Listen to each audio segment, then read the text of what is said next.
All right. We've got a bit of an open segment here tonight. We're going to start with, as you saw in the title and the thumbnail, Kyle Busch picked up yet another Truck Series win this weekend, the 64th of his illustrious NASCAR future Hall of Fame career. And he made some headlines this weekend as well, talking about his future in the series and what that might hold. Talking about Brexton Busch, his son, continuing to work his way up through the ranks, and mentioning that there might come a point later in his career where he might run for a truck championship himself, right, as Brexton's getting ready to go into the series. And then he would split the truck ride with his son for a year or two before Brexton takes over full-time once he's old enough. That would probably put Kyle, as he was saying, around the age of 49 or 50, and then he would step away and I assume go fully into the ownership role. I'm very intrigued. I'll start with you, Brandon, and get your thoughts here, because I think my thoughts might surprise a lot of people. Because as you mentioned, we're all very consistent on this. We're not a huge fan of Cup drivers in the lower divisions, but if Kyle Busch is doing this as a retired Cup Series driver, he's running for a truck championship. That's his series. That's what he's focused on. He's not going to run Cup, at least not running full-time for points. Would you like to see a Kyle Busch Truck Series championship effort to become the first driver to win titles in all three national touring divisions? Yeah, go for it. I mean, if you're retired from the Cup Series, you're never going back. That means you're no longer a full-time Cup Series driver. Duh. So if you go down to the Truck Series as an owner and even if it's Kyle Busch, I'm fine with it. I mean, and for those that hate it, he can't win every race, can he? Now, you can save that clip for whenever he ends up winning almost every race, but we'll save that for later. This is going to be a historic year. Whenever he decides to retire, I hope he goes through with these plans and takes KBM. And from an owner-driver standpoint, full season, running for points. And I think the Truck Series will benefit from it, and KBM will certainly benefit from it. And I think the TV ratings will benefit from it too. A full Truck Series season where the main story arc is, can Kyle Busch win a championship and seal the deal and get the triple crown of championships? That would be must-see TV over a long span of time. I don't like him coming down after being full-time and racing like he does. We don't like that here, but this would be like my only exception, is if he is done with the Cup Series and then there he goes full-time in the trucks and plays by the rules, and he's there for the long haul. And really, we've said it before, the Truck Series is a place where, in times past, where people would go to retire. It's where the legends go to race out into the sunset. I'm hopefully going to say more about this in an op-ed for lastcar.info later this week. We'll see if we can find a good place in the schedule this week to get it posted. Like I said, Brock is very consistent with us on this issue as well. My fellow staff writer, William Soquet, feels the same way. Just not a fan of Cup drivers stepping down into these series to shake up the playoff grid by denying series regulars opportunities, not just to win races, but oftentimes taking seats away from what would otherwise go to a young driver trying to work his or her way up through the ranks here. I'm just not a huge fan of it. I understand the argument, and I think the ratings argument certainly is one that a lot of fans certainly use, but I think the drawbacks to it tend to outweigh the benefits. But on this particular issue, I think there might be something here.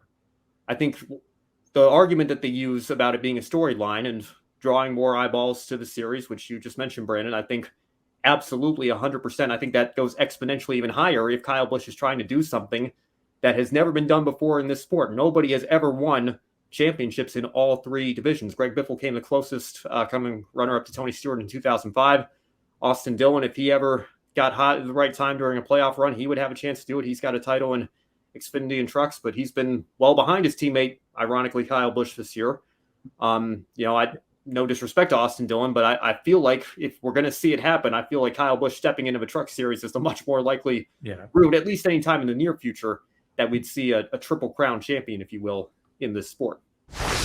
I do want to just highlight some of Kyle's accomplishments here in this series. And this, I think, is the one area that I disagree with Brock on, because Brock put an op-ed out here in February saying the same thing. And In the article, he said this line here: most irritating is that such, in his words, start and win drivers and their hollow victories are feted as actual accomplishments, not dismissed as the most tolerated sham in professional sports. And I don't even disagree with that last part there.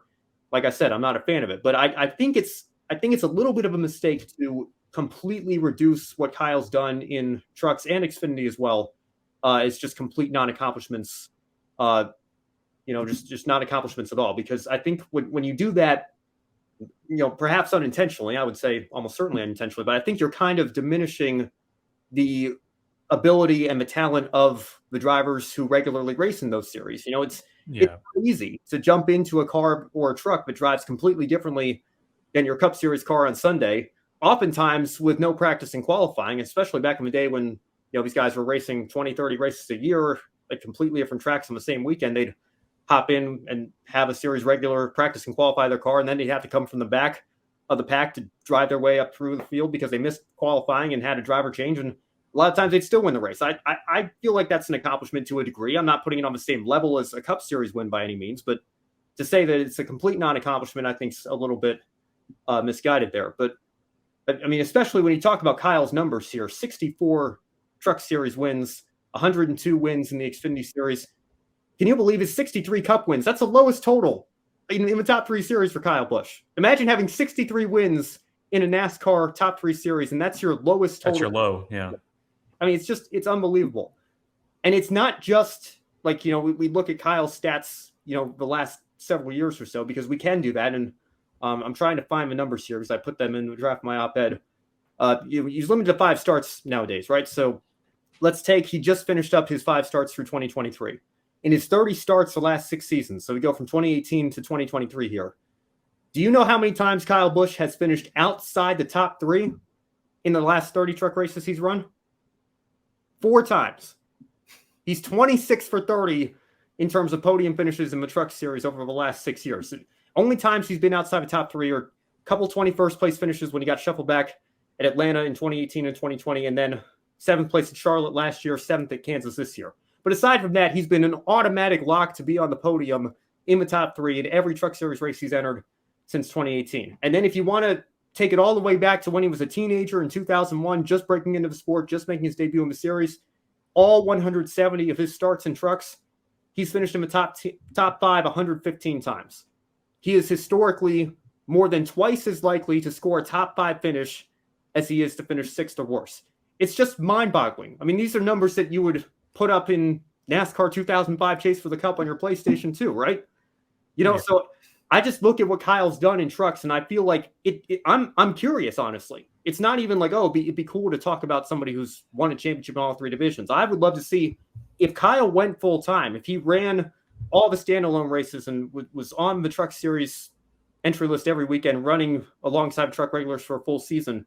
Is this sustainable? Is it almost like Kyle's got a psychological advantage only coming in 5 times a year, and everybody thinks, so we got to work hard to beat this Cup driver, and maybe that gets in their heads a little bit. Maybe that wouldn't if they were competing against him as one of their own. Or could he hold this trend for every start or almost every start that he makes over the course of a full season? And then absolutely, if you're putting up video game like numbers like this, you'd have to be considered a championship favorite. Now, again, we know the modern age that we're in, it comes down to one race, and if his engine goes boom at Phoenix, well, then that's it. That would be unfortunate. But I think when you look at his stats, you look at his numbers, there's no doubt if Kyle Busch announced tomorrow that he was retiring from Cup to go run for a truck championship, he would automatically easily be far and away the championship favorite, no doubt. Yeah. I mean, even if you're a Kyle Busch hater, you should still want to see this happen because, like Ben's saying, I think we underestimate how big of a feat this will be trying to undertake. Going through an entire truck series season and winning the whole thing. And I mean, if you really think that he has that psychological advantage, well, let him prove it. This would be the ultimate test. Go prove it. Go run a full season and win the thing. I mean, yeah. I really want to see it happen. And, the reason we're talking about it tonight is because this is the first time, to my knowledge, that Kyle's publicly gone on the record and said, hey, this is something that I would have interest in doing. But, You can go back in my Twitter. I said this after he won Las Vegas earlier this year. I think you hinted at it earlier this season. Yeah. Yeah. I said, look, I hate it as much as the next guy. When a Cup guy comes in and, maybe we have a driver that could shake up the playoff grid or get his first career win or, really establish himself as a future star in the series, but he finishes second to a Cup guy and doesn't get as much fame and glory as he would have if he just won the race straight up. I'm totally with people on that. But if Kyle Busch retires from Cup, and again, maybe he's not going to be as dominant in his late 40s if and when he decides to do this. I don't think he's going to do it anytime in the near future, like next year or anything.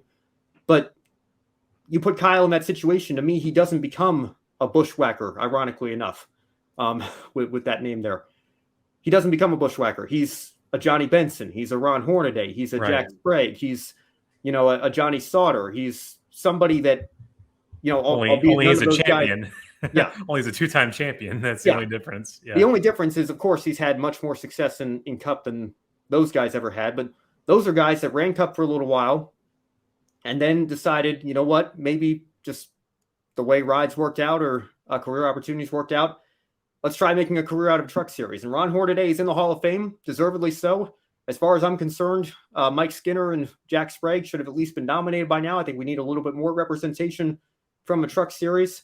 I personally made the case for Matt Crafton. He's on a consecutive start streak that dates back to 2000, for crying out loud. I mean, I think that alone is worth some recognition, and it bothers me that we don't talk about that a little bit more often. His longevity in the Truck Series has been nothing short of incredible, and that's speaking nothing of his 3 championships that he's won on top of that. It's not like he's just, been a starting park driver entering all these races for years. No, he's a 3-time champion. I think he deserves at least some consideration for the Hall of Fame as well. Yeah. And these are, again, this is why I say it's not just aggressive teenagers who don't know what they're doing in the Truck Series. There are legitimate championship caliber, veterans of the sport and future stars of the sport as well. And Kyle's got to go into the Truck Series and beat all of them to win these races. And he's done so, maybe not 64 times because he won, a handful of races early in his career before he became the star of the sport that he is today. But he's just been phenomenal in this series. He's also been phenomenal in the Xfinity Series, but he's already got a championship there. He owns a team in trucks. He'd be doing it for his own team and his own equipment. I say, why not? I would welcome it. I feel like it would be a great story. And I feel like the argument that fans use that, hey, having a big name in the Truck Series, you may not like it, but it's going to bring Kyle Busch fans onto FS1 on a Friday night that they probably wouldn't have watched otherwise. I think that argument that I feel like, maybe that's not enough to offset the drawbacks of having Kyle in these truck races. I think that argument, like I said, exponentially becomes even stronger if Kyle's doing that over the course of the season with the set goal of, I'm here to win a championship. I'm here to do something that has never been done in the sport before, that I've never done. There are very few things that Kyle Busch has never done in this sport. Aside from a Daytona 500, he doesn't have very much left to check off his list. But this is one of them. And this is something that nobody has done in NASCAR history. I would welcome Kyle Busch taking a shot at it, no doubt. And certainly it would get its own hashtag, like the Rowdy Triple or what, I don't know. We'll Absolutely. Figure out something.